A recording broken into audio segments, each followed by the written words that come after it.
going to be a big day in the world of business, especially when it comes to manufacturing in the world of business. Rofhiwa Madzena out at the manufacturing indaba for us as well. And this is going to be one of those indabas that's so important because it's not just the production that we look at, but also the manufacturing numbers, because it has a knock-on effect for how well we're doing as a country. But I imagine, Rofhiwa, one of the questions being asked is how manufacturing has been affected by the blackouts.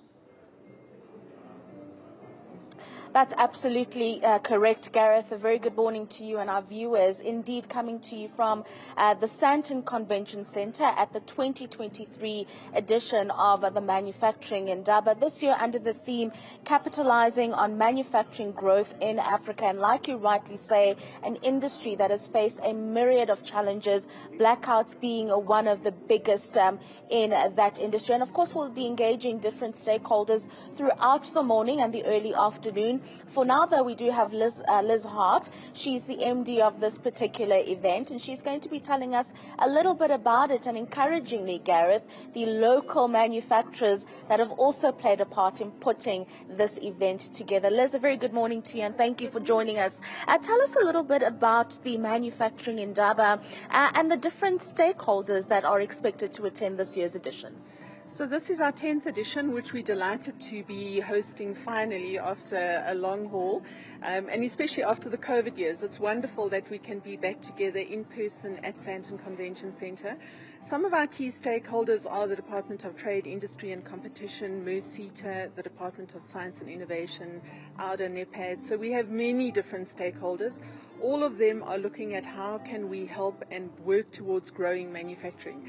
Ultimately, manufacturing is the backbone of our economy, and we need to create jobs. And manufacturing allows that to happen, where we can take from small companies and try and grow them and see how we can support them. So this event, which comprises a conference together with an exhibition, is a catalyst to allow some of those things to happen. Tell us a little bit about the exhibition. It is on the ground floor at the Sandton Convention Centre, and some of the exhibitors, some of the delegates can look forward to engaging with over the next 2 days.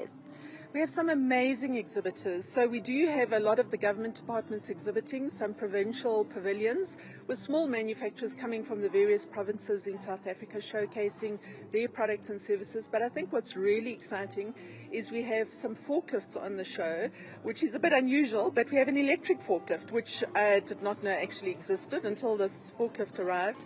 We have some battery displays, we have some solar solution displays.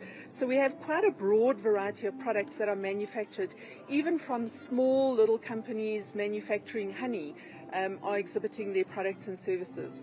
So we're delighted to have all these different companies. We encourage people to visit the expo. There's no cost to attend over the next 3 days, and come and see all the different products that are being manufactured in South Africa. What's also quite exciting, we have a number of African countries exhibiting, also showcasing some products and services and what they have to offer in their respective countries. Now, I was complimenting you a little bit earlier on the lanyards that you have prepared for the speakers that are going to be engaging us over the next 3 days. Tell us about the local component of putting this event together and local producers that have come on board and benefit from events like this. We love supporting local companies. So one of the things that we do is we have all beaded lanyards made for all our speakers and our VIPs, made by a small company in Durban with township ladies beading the lanyards, which is really amazing to see. Our other amazing success story is that all our conference bags are made by disadvantaged ladies in the townships.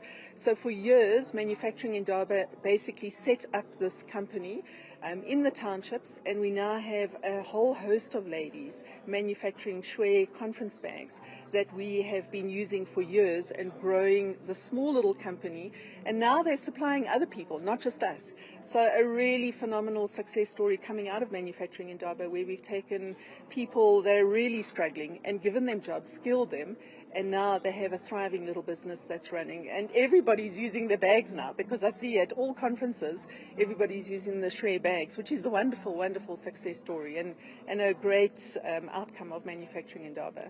Brilliant. Thank you very much for your time this morning, Liz. That is Liz Hart, who is the MD running this ship for the next 3 days, if you will, Gareth. I mean, it's so encouraging to know that a lot of the components that have come together to put the event together together are by local producers and manufacturers. You've just heard there, the lanyards that are beaded are made by a small business in Durban, but the bags, and I'll see if I can bring you back one, Gareth, but the bags, the Shwe bags are produced by a company that has now grown from the manufacturing indaba and supplies various other events and conferences. So not only is it an indaba that discusses the challenges and the opportunities in the manufacturing space, but as you've just heard solutions. You've people that are exhibiting solutions to the power crisis. I'm sure there will be those who have innovative ways to deal with water issues, but a host of other issues as well, and opportunities